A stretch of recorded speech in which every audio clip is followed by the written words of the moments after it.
La primera conexión que realizaremos será la del potenciómetro con el osciloscopio, para poder ver la variación de voltaje que se produce en el osciloscopio. El tiempo que le vamos a poner es de 1 segundo, ya que de esa manera se puede visualizar mejor las líneas del voltaje. En esta segunda parte conectaremos un filtro RC de resistencia-capacitancia para corregir la señal. Y ahí podemos ver el siguiente diagrama que vamos a realizar, pero antes de ello realizamos un reto en el que teníamos una resistencia de 10 kiloohmios, una capacitancia de 1000 microfaradios y hicimos el cálculo del tau, que era 10 segundos, reemplazamos el tiempo y nos salió un tiempo de 40 segundos. Menciono esto porque en la gráfica solo utilizamos la resistencia de 1 kiloohmio, pero ¿por qué utilizar la resistencia de 1 kiloohmio y no la de 10 kiloohmios?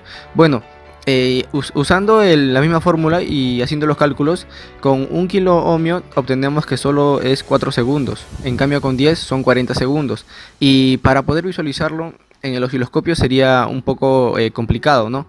En la siguiente imagen vemos cómo estamos midiendo las resistencias y hallamos que era de 1 kiloohmio, ¿no? Ahí tenemos la resistencia experimental y la resistencia teórica. Luego en el tema de la capacitancia utilizamos 1000, pero teníamos dos, que era de 2200 microfaradios y de 1000 microfaradios, o sea el 1000 que utilizamos. Y también tenemos los datos experimentales que obtuvimos con el multímetro y los datos teóricos. En la otra gráfica tenemos podemos visualizar el tiempo de estabilización que se origina gracias al filtro RC. Y en la otra imagen vemos cómo se ve en el osciloscopio. Ya se podría decir cómo está corregido la señal. Bueno, a continuación lo que se hizo fue calcular, o mejor dicho, observar un TPS digital o un acelerador digital con una señal PWM, que en el primer reto lo que se hizo fue hallar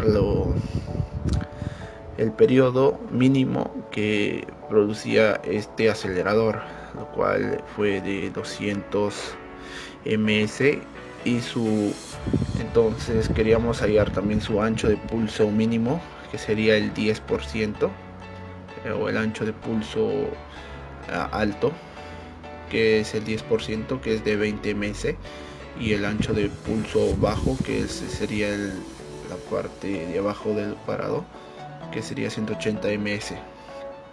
Ahora, en este siguiente circuito lo que se hizo fue hallar a diferentes anchos de pulsos, que es 10%, 50% y 80%, donde observamos que sus anchos de pulso son diferentes, varían. Para esta última parte del laboratorio vamos a utilizar un módulo ATECH vehicular de ignición. En la imagen se aprecia el sensor de velocidad magnético, el cual va a detectar el voltaje por cada ranura ovalada, en lo cual serían 5, y una de doble ranura, el cual va a detectar la posición presentada en la parte inferior, y el sensor de posición en la parte superior. Asimismo, como se observa en la imagen, obtenemos una onda cuadrada de un ancho de pulso de 50 a 50%, por lo que con la frecuencia de 490.2 Hz hallamos la revolución por minuto, que va a ser igual a 29.412 RPM en ese instante. Por último, vamos a determinar si el sensor de presión CAT funciona correctamente.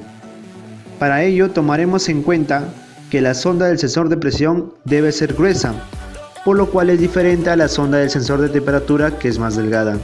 Además, presentaba 3 cables, es así que fácilmente se identificaba que este era digital. Asimismo, cada cable representaba: el punto A era de alimentación, el punto B de señal y el punto C de tierra. Al medir el voltaje del cable de señal, desconectamos el sensor de presión. Es así que el valor dado es de 6.43 voltios experimentalmente. Por ende, el rango permitido es de 0 a 5 voltios teóricamente, donde el voltaje tiene que ser mayor a 0 y menor a 5 voltios. Además, el valor de la señal, como se observa, no era lo correcto, es decir, si el voltaje era mayor a 5 voltios, tenemos una falla en donde el sensor está desconectado o la falla propia del sensor. Gracias.